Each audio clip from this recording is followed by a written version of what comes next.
le titre du message aujourd'hui, c'est que Dieu te bénisse. Donc, c'est quoi le titre du message?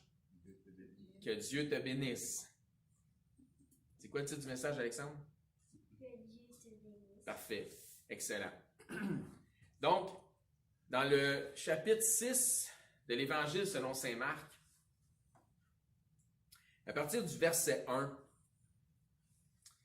ça dit « Jésus partit de là et se rendit dans sa patrie. Ses disciples le suivirent. Quand le sabbat fut venu, il se mit à enseigner dans la synagogue. Beaucoup des gens qui l'entendirent étaient étonnés et disaient « D'où lui viennent ces choses? Quelle est cette sagesse qui lui a été donnée? Et comment de tels miracles se font-ils par ses mains? N'est-ce pas là le charpentier, le fils de Marie, le frère de Jacques, de Josès, de Jude et de Simon? Et ses sœurs ne sont-elles pas ici parmi nous? » Il était pour eux une occasion de chute. Mais Jésus leur dit, « Un prophète n'est méprisé que dans sa patrie, parmi ses parents et dans sa maison. » Il ne put faire là aucun miracle, si ce n'est qu'il imposa les mains à quelques malades et les guérit. Et la première partie du verset 6 dit, « Et Jésus, Jésus s'étonnait de leur incrédulité. » Je vais demander à Frère Michael s'il veut. Jésus-Christ, Dieu le Fils, a accompli beaucoup de miracles. Qu'est-ce qu'il a fait? Il a transformé l'eau en vin. Il a marché sur l'eau. Il n'a pas juste transformé en vin. Il a guéri des malades. Il a guéri des lépreux. Il a guéri des infirmes, des aveugles nés, des paraplégiques, des muets. Il a guéri des gens qui avaient la fièvre. Il a guéri des gens qui avaient des maladies qui allaient à la mort. Il a multiplié les pains et les poissons. Et une autre fois, il a encore multiplié les pains. La pêche miraculeuse. La transfiguration. Il a chassé des démons, donc des exorcismes. Il a séché le figuier, si vous vous souvenez. Il a ressuscité des morts, puis j'en oublie peut-être, puis j'en oublie, c'est certain. Mais au final, il est lui-même ressuscité. Donc, il a fait plusieurs miracles. Et nous savons qu'à Dieu, il n'y a rien d'impossible. Mais Dieu étant un Dieu d'ordre, agit toujours selon une certaine justice, selon un certain ordre, et l'ordre des choses fait en sorte qu'il y a comme une méthodologie. Autrement dit, Dieu, ce qu'il fait, c'est qu'il agit de la manière suivante. Si tu fais l'étape numéro 1, Dieu va faire pour toi l'étape numéro 2. Et ça, soit à la négative ou à la positive. Faites attention. Parce que, exemple, si tu t'élèves, Dieu va t'abaisser. Étape numéro 1, étape numéro 2. Mais aussi, à la positive, si tu obéis, étape numéro 1, Dieu va te bénir. Étape numéro 2. C'est quoi le titre du message aujourd'hui? Que Dieu te bénisse. OK, parfait. Merci. Pourquoi est-ce que Dieu agit-il ainsi? Parce que à Dieu, tout est possible, mais Dieu, lui, se ne reniera pas lui-même. Parce que Dieu ne peut pas mentir, puis c'est parce que ça, c'est en opposition avec le caractère même de Dieu, le fait qu'il se renie. Il ne peut pas se renier.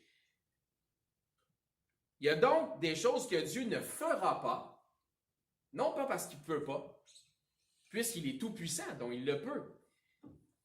Mais il ne les accomplira pas à cause de l'incrédulité des hommes. Ils ne font pas l'étape numéro 1, donc il ne fera pas l'étape numéro 2.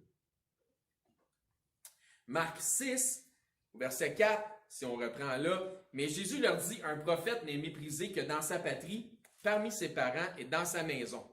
Il ne put faire là aucun miracle, si ce n'est qu'il imposa les mains à quelques malades et les guérit, et Jésus, s'étonnait de leur incrédulité. » Tu sais, quand tu es capable d'étonner Dieu dans la chair, là, tu dois charrier pas mal. Jésus n'a pas pu accomplir de miracle, non pas parce que c'était une incapacité, mais à cause de leur incrédulité. Donc, comme l'étape numéro 1 ne se faisait pas, qui était croire, il ne faisait pas l'étape numéro 2, qui était le miracle. Remarquez comment ça nous apporte le sujet au verset 5. Il ne put faire là aucun miracle, si ce n'est qu'il imposait les mains à quelques malades et les guérit. Ça dit aucun miracle, si ce n'est que quelques guérisons. Donc, est-ce qu'il a fait des miracles, oui ou non? Ben oui, quelques guérisons. Mais ce texte nous laisse sous-entendre qu'il aurait pu accomplir davantage si ça n'avait pas été de leur incrédulité. Ça nous démontre la grande compassion de Christ, car malgré leur incrédulité, il a quand même guéri plusieurs de leurs malades. Ils ne le méritaient pas, mais il leur a quand même accordé. C'est ce qu'on appelle la grâce. Parce que la grâce, c'est quoi? C'est une faveur qui est non méritée. Jésus, notre Seigneur, était dans la chair d'un homme, un être d'une grande sensibilité. Vous savez, c'est quoi le verset le plus court de la Bible? Hein? Et Jésus pleura. Jésus n'avait pas compassion seulement parce que c'était son rôle de venir avec de la compassion, mais parce qu'il était un être d'émotion.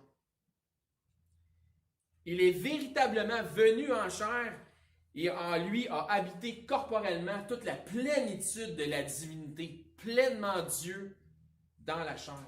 100% homme, 100% Dieu en même temps.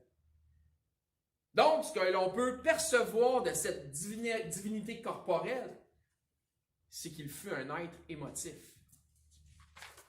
Et Jésus pleura.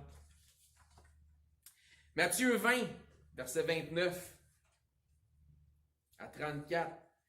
Lorsqu'ils sortirent de Jéricho, une grande foule suivit Jésus. Il y avait du monde autour de Jésus. Et voici deux aveugles assis au bord du chemin, entendirent que Jésus passait et crièrent « Aie pitié de nous, Seigneur, fils de David !» La foule les reprenait pour les faire taire, mais ils crièrent plus fort « Aie pitié de nous, Seigneur, fils de David !» Jésus s'arrêta, les appela et dit « Que voulez-vous que je vous fasse? Qu'est-ce que je peux faire pour vous aider? Qu'est-ce que je peux faire pour vous? » Ils lui dirent « Seigneur, que nos yeux s'ouvrent. » Ému de compassion. Touché, contrit, ému de compassion. Jésus toucha leurs yeux et aussitôt ils recouvrèrent la vue et le suivirent. Jésus n'a pas seulement eu compassion des deux aveugles, mais il a pris le temps de discuter avec eux. Il leur a même posé la question dont la réponse était évidente, parce qu'ils connaissaient déjà la réponse. Que voulez-vous que je vous fasse? Il leur a simplement guéri, pas nécessairement parce qu'il en avait le pouvoir, juste pour impressionner la foule, pour impressionner ses disciples, non, mais parce que ça nous dit, parce qu'il a été ému de compassion. C'est pas comme le premier miracle qu'il a fait à Cana, hein, pour que ses disciples comprennent qui il était. Non, ça, c'est parce qu'il a été ému de compassion.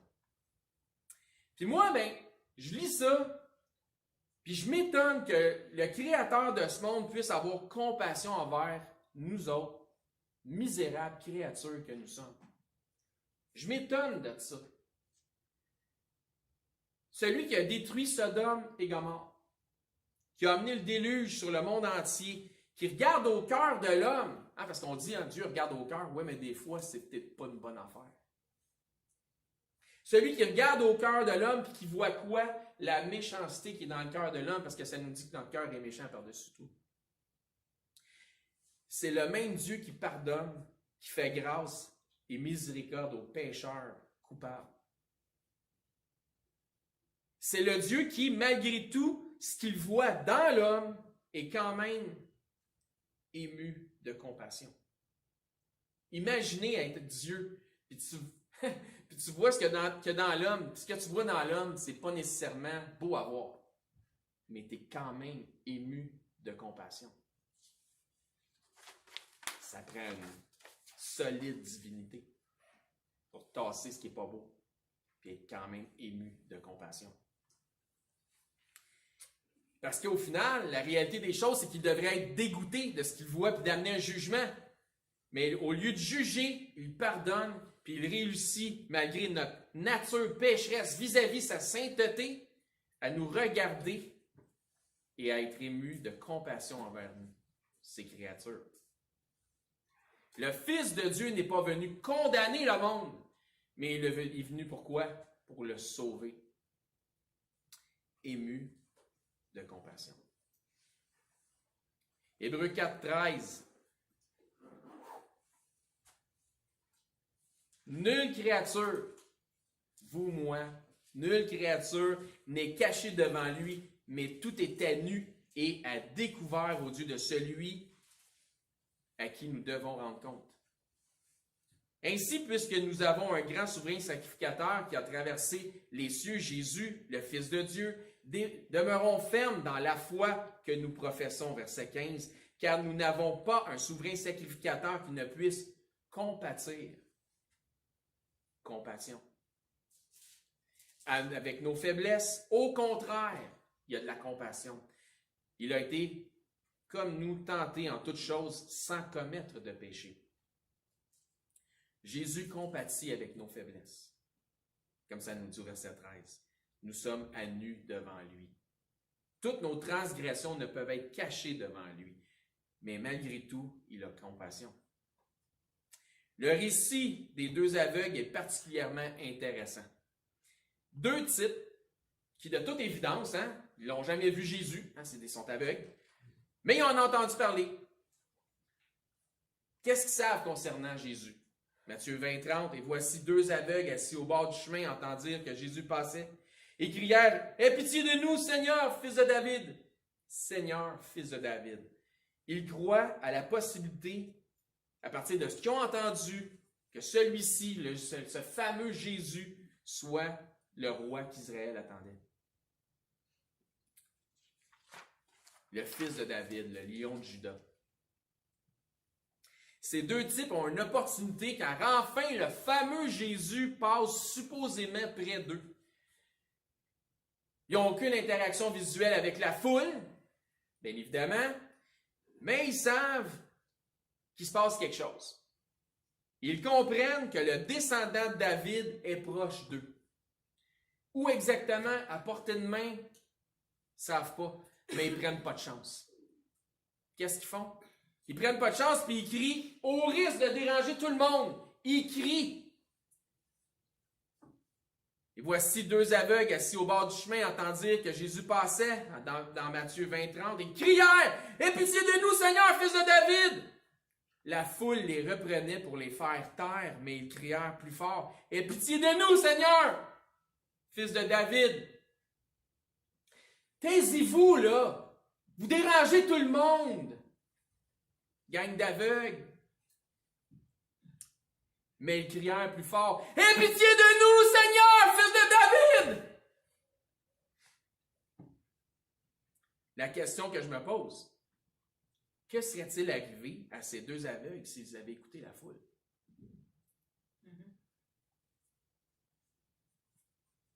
S'ils n'avaient pas insisté encore plus fort?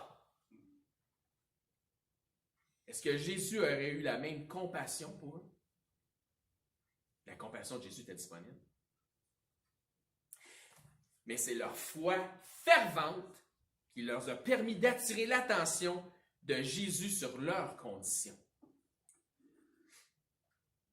Ils n'avaient jamais vu Jésus, bien évidemment. Ils en avaient entendu parler. C'est drôle parce qu'on peut faire un lien tout de suite avec ça en disant que la foi ne vient pas de ce qu'on voit, elle vient de ce qu'on entend. Ils avaient cru sans voir. Ils ont appelé au nom du Seigneur Jésus. Il leur a dit, « Que voulez-vous que je fasse? » Jésus connaît nos besoins, mais il dit quand même ceci. Matthieu 7:7. Il connaît nos besoins, mais il nous dit ceci. Demandez et l'on vous donnera. Il connaît nos besoins, mais il nous dit ceci. Cherchez et vous trouverez. Il connaît nos besoins, mais il nous dit ceci. Frappez et l'on vous ouvrira. Car quiconque demande reçoit. Celui qui cherche trouve, et l'on trouve, on ouvre à celui qui frappe. Si tu fais l'étape numéro 1, Dieu va faire l'étape numéro 2. Lequel de vous donnera une pierre à son fils s'il lui demande du pain? Ne levez pas la main. Ou s'il demande un poisson, lui donnera-t-il un serpent? Si donc méchant, comme vous l'êtes, vous savez donner de bonnes choses à vos enfants, à combien plus forte raison celui qui est bon et saint, votre Père qui est dans les cieux, donnera-t-il de bonnes choses à ceux qui le lui demandent? Malgré la méchanceté de notre cœur, si donc méchant que vous êtes, comme vous êtes, Dieu a compassion de nous. Ça aurait dû être, le message aurait dû s'appeler « La compassion de Jésus » au lieu de « Que Dieu vous bénisse ». Il semble que le mot vient souvent. Ailleurs, ça nous dit de prier avec insistance, avec persévérance, persévérer dans la prière. C'est ce que les deux aveugles ont fait. Ils ont insisté. Ils ont demandé, ils ont reçu la guérison. Demandez et vous recevrez. Ils n'ont pas juste demandé, ils ont demandé. Là. Puis même quand quelqu'un disait « ta boîte », ils ont demandé pareil, puis encore. Qu'est-ce qui les a guéris au final, ces deux types? C'est sûr qu'on va rapidement répondre, c'est Jésus qui les a guéris. C'est vrai en partie. Mais comment est-ce qu'ils ont véritablement été guéris? Est-ce que ce n'est pas leur foi? Amen. S'ils n'avaient pas cru, ils n'auraient pas crié. Puis s'ils n'avaient pas été convaincus, ils n'auraient pas insisté. Avez-vous la foi? Comme ces deux aveugles. Demandez et insistez donc auprès de Dieu. Demandez et on vous donnera. Autre chose que l'on peut observer, c'est que c'est ceux qui n'avaient pas un besoin similaire à ceux des deux aveugles, donc le restant de la foule, là, qui ne comprenaient pas ce que ces deux gars-là pouvaient vivre. Il y en a là, parmi nous qui vivons des situations que même nos frères ne sont pas capables de comprendre. Parce qu'ils ne partagent pas ce qu'on vit.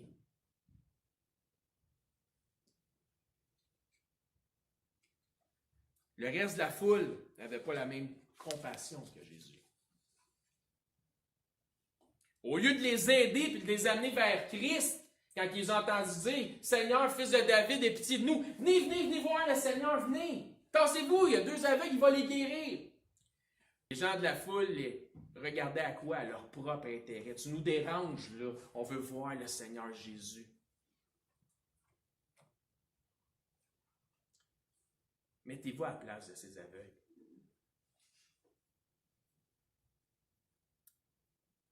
C'était peut-être la seule opportunité de leur vie d'être guéris.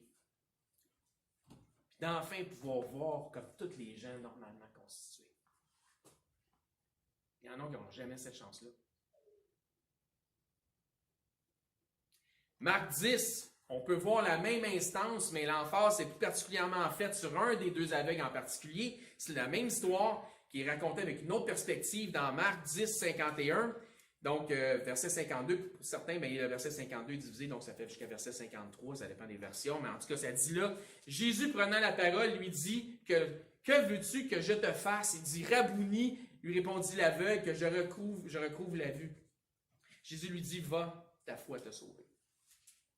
Aussitôt, il recouvra la vue, il suivit Jésus dans le chemin. Donc, ça confirme ce que je vous disais, c'est sa foi qui l'a sauvé, c'est sa foi qui l'a guéri. Comme a manifesté tout haut, frère Didier.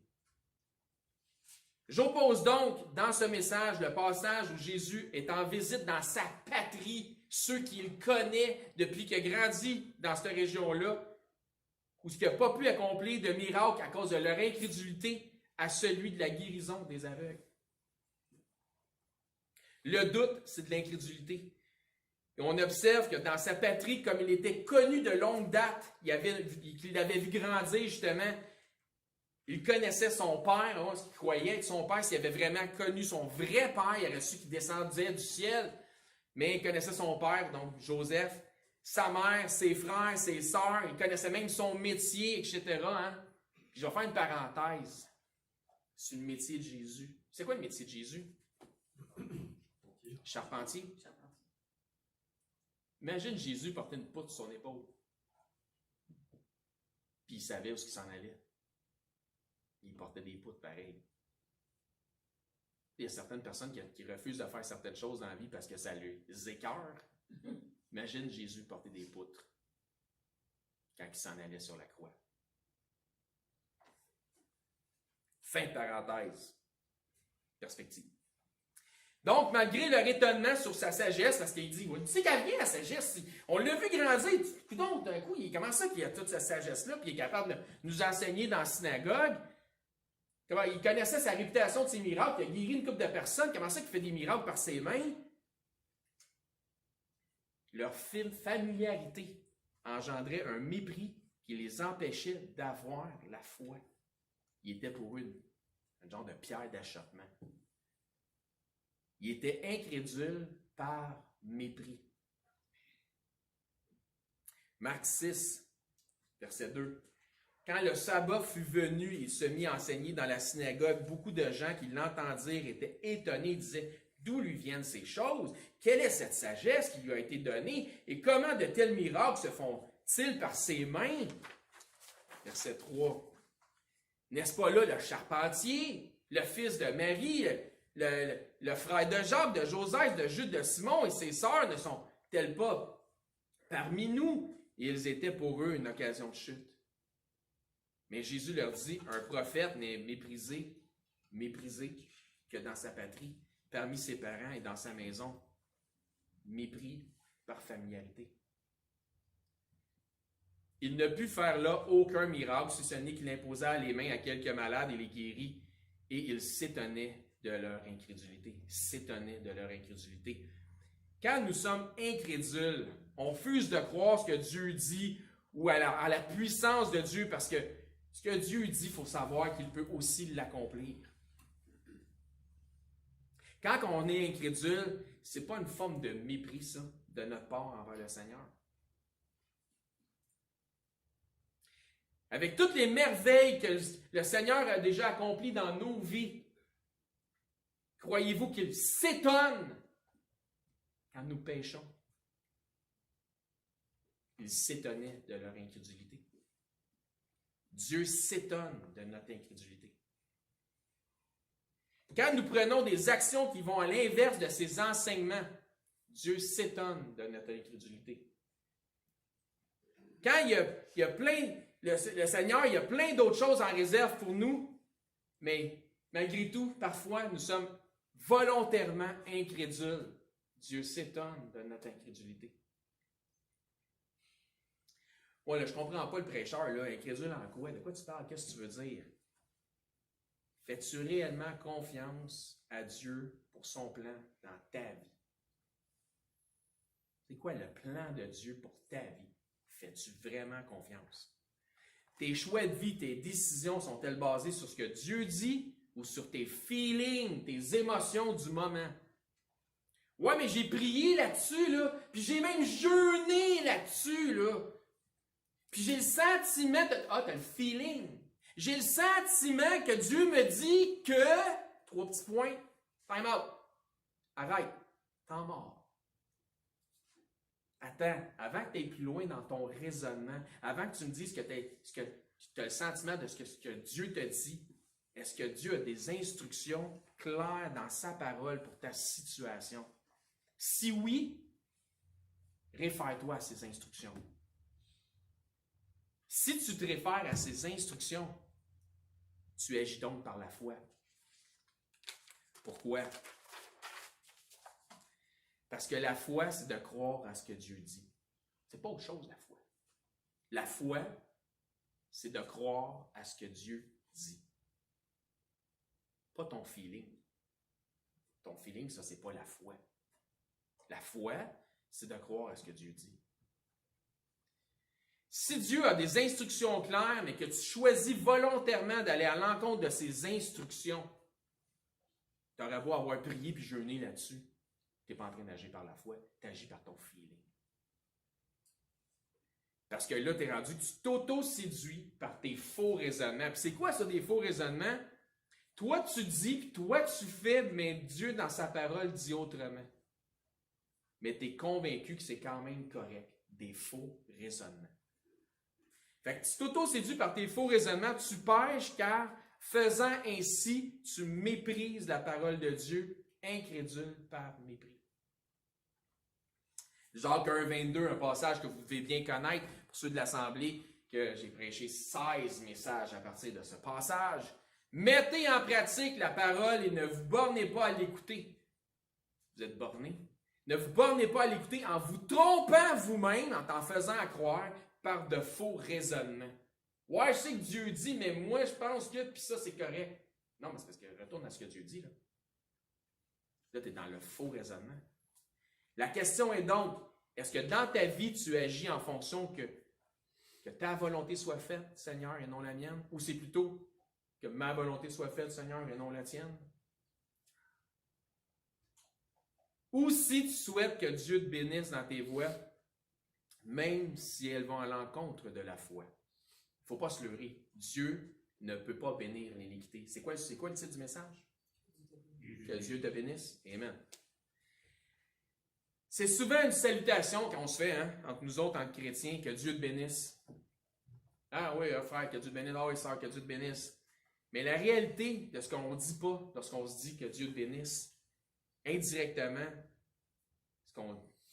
ce que ça l'implique, c'est, si je te dis que Dieu te bénisse, c'est soit obéissant ou obéissante à ton Dieu. C'est ça que ça implique lorsque tu dis à quelqu'un que Dieu te bénisse. Sois obéissant à ton Dieu. Mais on ne se dira pas, « Ah, salut, en passant, sois obéissant à ton Dieu. » On va dire que Dieu te bénisse. Ça paraît mieux. Ouais. Bon, tu vois, il y en a qui suit. Je suis convaincu que Dieu a plusieurs miracles en réserve pour chacun de nous. Croyez et demandez. Croyez et cherchez. Croyez et frappez. Soyez obéissants dans la foi et Dieu vous bénira en répondant à vos prières selon sa volonté et par sa toute puissance. Si vous n'avez jamais mis votre confiance en l'Évangile de Jésus-Christ pour avoir la certitude de passer l'éternité au ciel, venez nous voir, puis nous pouvons vous expliquer la simplicité des Écritures qui nous indiquent comment recevoir le don gratuit. Donc, tout le monde peut se le permettre, c'est gratuit. Le don gratuit de la vie éternelle. C'est votre éternité qui en dépend. Et je vous dirai ceci en conclusion. Que Dieu vous bénisse. Amen. On va demander à frère Enold s'il veut prier puis faire le culte pour nous.